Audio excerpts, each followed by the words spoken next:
is supposed to secure you.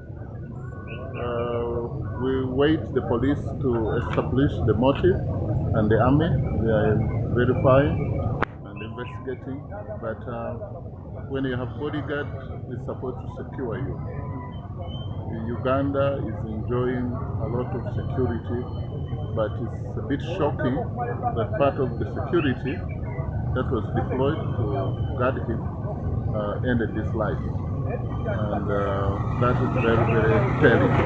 That is shocking. And we hope that the investigators come and tell us the details of their findings. For now, I can't say much because it's police is investigating and the CMI. On the issue that they are not paid. How can somebody who has worked for a month, 4 weeks, claim that he has not paid? He has just come.